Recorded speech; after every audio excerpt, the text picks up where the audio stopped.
하나님 말씀 사도행전 27장 1절에서 11절의 말씀입니다. 사도행전 27장 1절에서 11절의 말씀 우리 한 목소리로 같이 읽겠습니다. 시작. 우리가 배를 타고 이달리아에 가기로 작정됨에 바울과 다른 죄수 몇 사람을 아구스도대의 백부장 율리오라는 사람에게 맡기니 아시아 해변 각처로 가려 하는 아드라무떼노 배에 우리가 올라 항해할세 마게도냐의 데살로니가 사람 아리스다고도 함께 하니라. 이튿날 시돈에 대니 율리오가 바울을 친절히 대하여 친구들에게 가서 대접받기를 허락하더니 또 거기서 우리가 떠나가다가 맞바람을 피하여 구브로 해안을 의지하고 항해하여 길리기아와 밤빌리아 바다를 건너 루기아의 무라시에 이르러 거기서 백부장이 이달리아로 가려 하는 알렉산드리아 배를 만나 우리를 오르게 하니 배가 더디 가 여러 날 만에 간신히 니도 맞은편에 이르러 풍세가 더 허락하지 아니하므로 살몬의 앞을 지나 그레데 해안을 바람막이로 항해하여 간신히 그 연안을 지나 미앙이라는 곳에 이르니 라세아시에서 가깝더라. 여러 날이 걸려 금식하는 절기가 이미 지났으므로 항해하기가 위태한지라. 바울이 그들을 권하여 말하되 여러분이여 내가 보니 이번 항해가 하물과 배만 아니라 우리 생명에도 타격과 많은 손해를 끼치리라 하되 백부장이 선장과 선주의 말을 바울의 말보다 더 믿더라. 아멘. 오늘 말씀의 제목은 호의를 넘어 믿음으로 라는 제목으로 말씀을 나눕니다. 우리가 지난주에 봤던 26장은 바울이 로마 황제에게 재판을 호소했기 때문에 결국에는 심각한 죄가 없음에도 불구하고 로마로 보내질 것을 보여주었습니다. 오늘 본문은 이 결정이 이제 실제로 실현되고 있음을 보여주고 있습니다. 신임 총독 베스도는 바울의 자기 변호를 통해서 그를 로마로 보낼 때 함께 보낼 고소장의 내용도 구체적으로 작성할 수 있는 정보를 얻었기 때문에 그 작성한 고소장을 죄수 호송 담당자인 백부장에게 맡겼을 것으로 보이죠. 내용 가찰 문제 1번을 보시면 바울의 호송 임무를 맡은 사람은 누구이며 그는 바울을 어떻게 대했습니까? 아마 관리들은 총독의 지시에 따라서 바울과 다른 죄수들을 이 아구스도대의 백부장 율리오라는 사람에게 인계를 하게 됩니다. 그리고 승선한 배의 주소지는 2절에 보시면 아드라무떼노라고 하는데요. 가이사랴에서 로마까지 직행하는 배가 따로 없었기 때문에 로마로 가는 배가 있는 항구로 가서 갈아탈 수밖에 없었어요. 그래서 백부장 율리오는 이제 소아시아 해변에 위치한 이 항구들을 통과해 가지고 이제 아드라무떼노로 돌아가는 배를 탄 겁니다. 이제 5절과 6절에 보시면 나중에 이 곡물을 싣고 알렉산드리아에서 출발해서 로마로 가다가 이 루기아의 무라시에 이제 정박하고 있던 배를 타게 된다라고 되어 있어요. 2절을 다시 보시면은 이 바울이 승선한 배에는 데살로니가 출신의 마게도냐인 아리스다고가 동행하고 있었습니다. 이 아리스다고라는 사람은 바울이 데살로니가에서 얻은 개종자입니다. 에베소에서의 이 3차 선교 사역 때 가이오와 함께 바울을 도와서 사역을 했던 사람이에요. 에베소에서 대소란이 있었을 때 이 가이오와 함께 군중들에게 붙잡혀서 연극장으로 끌려 들어갔던 사람이 이 아리스다고입니다. 그러니까 이 아리스다고가 이방인 교인들의 대표자 중에 한 사람으로 바울과 함께 예루살렘에 올라왔던 것이죠. 자, 그래서 이제 배가 가이사랴에서 출발해 가지고 그 다음 날 북쪽 해안으로 약 110km 정도 떨어진 시돈 항구라는 곳에 도착을 합니다. 잠시 정박하는 사이에 백부장 율리오는 바울에게 호의를 베풀어 줍니다. 그러면서 그곳에 있는 친구들을 방문하고 그들에게 보살핌을 받는 것을 허락을 하지요. 이것은 백부장이 바울을 얼마나 신뢰했는지를 잘 보여주는 장면입니다. 자, 그리고 나서 5절에 보시면 이제 배는 하물과 하역과 선적을 다시 마치고 다시 출발해서 다음 항구인 루기아의 무라시 항구로 향하죠. 이때 항해를 방해하는 맞바람이 불어쳐서 이게 이제 항해를 극도로 어렵게 만들었어요. 이런 상황 속에서 이제 배는 이제 구부로 섬의 해안선을 따라서 힘겹게 이제 목적지로 향하게 됩니다. 그러면서 이제 배가 결국 기착지 이제 무라시 항구에 도착하게 되는데요. 그러면서 백부장 율리오가 6절에 보면 여기서 이제 알렉산드리아 소속의 배를 발견하고 바울 일행을 이제 승선을 시키는 겁니다. 자, 로마로 향하는 이 향해 출발한 이 배가 바람 때문에 또 바울이 이 앞서 탔던 배와 똑같이 많은 어려움을 겪게 돼요. 7절에 보시면 많은 날이 지난 다음에 이제 비로소 니도섬 맞은편에 당도했다라고 얘기합니다. 그러니까 무라에서 이 니도섬까지는 이 순풍 결궁에 불 경우에는 하루 만에 항해할 수 있는 가까운 거리였어요. 그런데 이 짧은 거리를 많은 날 동안 항해를 했다라는 것은 바람이 얼마나 방해했는지를 보여주는 거죠. 그러니까 배는 심한 바람 때문에 지금 정상적인 코스로 더 이상 여행할 수가 없었다는 겁니다. 그래서 앞서 탔던 배처럼 이제 그레데 섬이라는 남쪽의 해안선을 바람막이로 삼으면서 여행을 할 수밖에 없었습니다.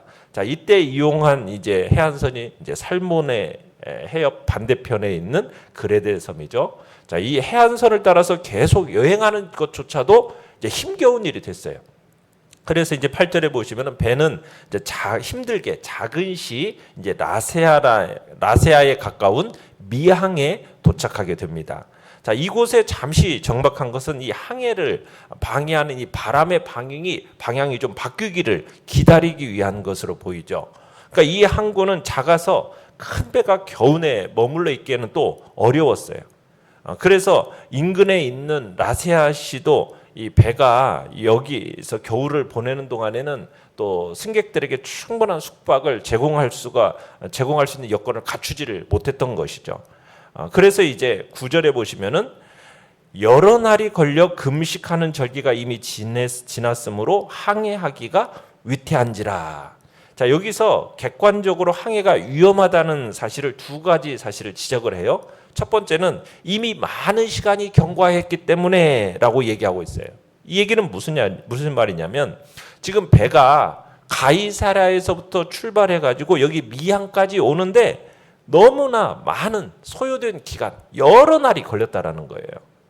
그러니까 배가 이곳까지 오는데 많은 시간이 걸린 이유는 뭐였습니까? 지금 항해를 방해하는 바람 때문이에요. 험한 바람, 풍랑 때문이라는 거죠. 그 다음에 두 번째는 뭐냐면 이미 금식 기간이 지났기 때문입니다. 이렇게 되어 있어요. 금식 기간. 이게 무슨 얘기냐면 유대적으로는 국가적인 금식 기간이 있었어요. 대속죄일이라고 해서 이 기간이 지나면은 유대인에게 있어서 이 기간이 항해의 안전과는 밀접한 관련이 있었던 겁니다. 당시 9월 중순부터 11월 중순까지는 이 바다 항해가 위험하다라고 이제 대부분 알고 있어요. 그 다음에 11월 중순부터 2월까지는 항해가 아예 금지시키는 그런 시기로 분류가 돼 있었습니다. 그러니까 이미 대속죄일이 지났다라는 것은 항해하기에 위험하다라는 그런 시기라는 거죠. 그러니까 이 기간 동안에 항해가 위험한 이유는 뭐냐면 단지 심한 겨울 폭풍 때만이 아니라 짙은 구름, 안개, 그래서 뭐 가시거리가 크게 제한받기 때문에 이때 기간은 위험한 기간이었던 겁니다. 그러니까 바울 일행이 탄 이 배는 통상적으로 지금 위험한 기간 중에 여행을 하고 있었다라는 거죠. 내용 관찰 문제 2번입니다. 자, 당시 항해에 대해 바울은 어떤 경고를 했고 백부장은 누구를 더 믿었습니까? 10절에 보시면 바울은 여러분이요 내가 보니 이번 항해가 하물과 배만 아니라 우리 생명에도 타격과 많은 손해를 끼치리라 이렇게 경고를 합니다. 바울은 비록 항해 전문가는 아니에요. 그렇지만 선교 여행 시 육상 교통보다는 해상 교통을 빈번하게 이용을 했었습니다. 그러면서 3차례 파선을 겪었었어요.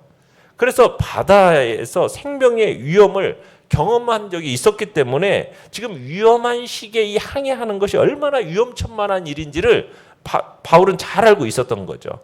그래서 바울은 매우 객관적인 증거에 의해서 근거한 타당한 주장을 했던 겁니다. 그리고 일반적인 경험에 근거한 주장이기도 하지만은 바울 편에서 볼 때 그의 권고는 또 주님이 사람들에게 주는 메시지이기도 했죠. 자, 그런데 백부장이 볼 때 바울이라는 사람은 지금 보잘것없는 존재지 않습니까? 죄수에다가 그 사람의 또 그 사람은 주로 어떤 사람이에요? 볼 때 뭐 이렇게 배에 익숙한 사람으로 보이지 않으니까 바울의 말에 그렇게 귀 기울 필요를 느끼질 못했던 거죠. 오히려 누구의 말을 11절에 보니까 듣게 됩니까? 선장과 선주의 말을 더 듣게 됩니다. 자, 바울은 항해를 강행하면 세 가지 해가 있을 거라고 경고를 했어요. 그죠? 뭐와 뭐였습니까? 화물과 배와 생명에 지금 타격이 있을 거라는 얘기를 했었어요. 그런데 백부장은 반대로 이 세 가지 요소에 근거해서 이제 항해를 강행하기로 결정을 합니다. 그 뭐냐면 배를 지휘하는 선장의 주장, 또 배의 소유자인 선주의 주장, 또 배가 지금 이 미항에서 겨울을 보내기에는 부적합하다는 거죠. 그리고 이런 이유를 들어서 이제 이 미항이라는 곳을 떠나서 베닉스 항구에서 이제 겨울을 보내자고 하게 된 겁니다. 연구와 묵상 문제 3번입니다. 백부장 율리오가 바울보다 선장과 선주의 말을 더 신뢰한 까닭은 무엇입니까? 자, 선장과 선주라는 사람은 그 배가 파선할 경우에 가장 많은 손해를 볼 사람들이에요. 그죠? 항해에 있어서도 그 어떤 사람보다도 많은 경험과 지식을 지닌 사람들이 바로 이 선장과 선주입니다. 아마 이 사람들은 지중해를 항해하면서 잔뼈가 굵었을 사람들이에요. 그러니까 뭐 기후며 물의 흐름이며 또 해수면의 높이며 또 각종의 위험 요소 모든 면에서 자기 나름대로는 지중해를 손바닥 보듯이 꿰뚫어 볼 수 있다라고 여겨지는 사람들이 바로 이 선장과 선주라는 말입니다. 반면에 사도 바울은 어떤 사람이에요? 그는 학자 출신입니다. 가말리엘 문화생이었어요. 자, 그 다음에 그가 했던 일은 뭐였습니까? 텐트 메이커였습니다. 텐트를 만드는 사람이었어요. 그러니까 바다에보다는 육지에서 더 많은 시간을 보냈던 사람이란 얘기죠. 그러니까 바울이 바다에 대해서 안다고 해봤자 고작 상식적인 수준이지 선주나 선장처럼 전문적이지는 못했다라는 거예요. 이런 상황 속에서 당연히 선장과 선주의 말을 더 믿을 수밖에 없을 거예요. 그런데 문제는 이 선장과 선주가 많은 경험은 있었지만 뭐가 없었느냐? 분별력이 없었다는 거예요. 분별력. 그러니까 그들은 이와 같은 결정을 내리는 데 있어서 뭐가 한 몫을 하는 겁니까? 그들의 경험이에요. 경험. 많은 경험이 한 몫을 단단히 했을 거예요. 자기들의 그 수많은 풍랑과 싸워 이긴 경험. 그 경험이 있으니까 어떤 위험이 닥친다고 해도 내가 넉넉히 이길 수 있다. 어떤 그런 생각 가운데서 아마 이제 이런 결정을 내렸을 것입니다. 그래서 결국 그 위험한 시기에 바다로 나가는 어리석은 결정을 하게 되는 거죠. 자, 우리도 마찬가지예요. 어떤 경우, 어떤 일을 결정함에 있어서 우리가 경험만 믿고 경솔하게 행동했다가 분별력 없는 사람이 되어서는 안 된다는 얘기예요. 여러분, 경험이 많아지면 많아질수록 더욱 신중해야 되는 것이고요. 더욱 조심스러워질 수 있는 분별력 있는 사람이 되어야만 하는 겁니다. 분별력을 지닐 때 이 경험이라는 것은 어떤 스승보다도 좋은 스승이 되어서 우리의 삶을 인도할 겁니다. 그러나 분별력을 잃어버리면 이 경험이라는 것은 차라리 없는 이만 못하는 위험한 함정이 될 수 있다는 거죠. 그래서 우리는 경험이라는 것과 함께 분별력이라는 것, 이것을 지니는 우리가 되어야 되는 것입니다. 느낀 점 4번입니다. 율리오가 하나님의 사람에게 호의를 베풀면서도 신뢰하지 못하는 모습에서 무엇을 느낍니까? 3절에서 보면 백부장 율리오는 바울에게 동역자 접견을 허용하는 친절을 베풀었어요. 그런데 항해에 대한 결정을 바꿀 만큼 바울에 대한 믿음은 없었던 걸로 느껴져요. 그러니까 백부장은 하나님의 사람의 말보다는 사람의 말을 더 믿은 거죠. 백부장이 볼 때 바울이라는 사람은 일개 죄수에 불과한 거예요. 더욱이 뱃사람도 아니었어요. 선장과 선주는 바다에 일가견이 있는 사람들입니다. 다만 백부장 율리오가 간과한 건 뭐예요? 바울이 누구였다는 얘기입니까? 천지의 주제이신 하나님의 사람이었다라는 거죠. 그러니까 백부장은 뭐 하나님을 믿지 않은 까닭에 바울도 믿지 못했고 결국 사람들의 말을 더 믿음으로 그릇된 결정을 내리고 만 겁니다. 뭐 하나님을 모르는 사람 입장에서야 가장 합리적인 사람의 말에 귀를 기울이는 것이 당연하긴 하죠. 그러나 하나님을 믿는 성도라면은 사람들의 어떤 합리적인 의견보다도 우리는 무엇에 더 먼저 귀를 기울여야 됩니까?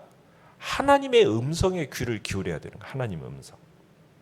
그러니까 이 세상 사람들이라고도 앞을 정확히 예측할 수 있는 사람은 없어요. 사람은 한 치 앞도 내다볼 수 없는 존재가 인간이지 않습니까? 아무리 사람들이 지식과 경험이 많다 해도 여러분 정확하게 맞출 수는 없는 거거든요. 그래서 사람들도 조심스럽게 미래를 예측할 뿐인 거예요. 그래서 사람들이 예측이 맞는 경우도 있지만 맞지 않는 경우가 더 많습니다.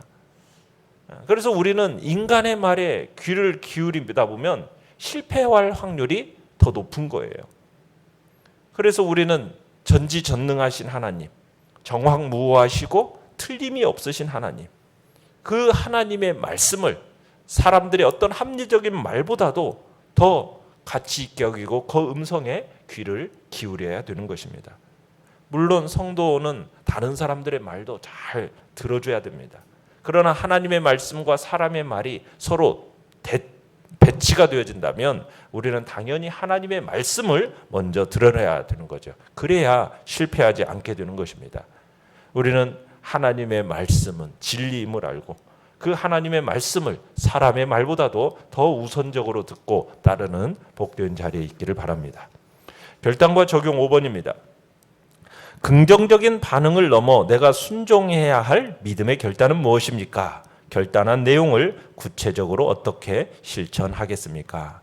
각자의 또 하나님 앞에서 말씀과 또 내 생각 이걸 돌아보시면서 순종해야 할 믿음의 결단, 주님의 말씀을 붙들고 순종함으로 나아가시길 바랍니다.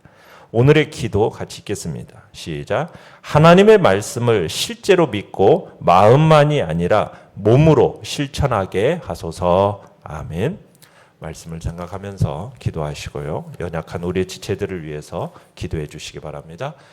또 대선을 위해서 기도해 주시고 또 강원도 경북 그 화재 사건을 위해서도 기도해 주시고 우크라이나 땅 위해서도 기도해 주시기 바랍니다.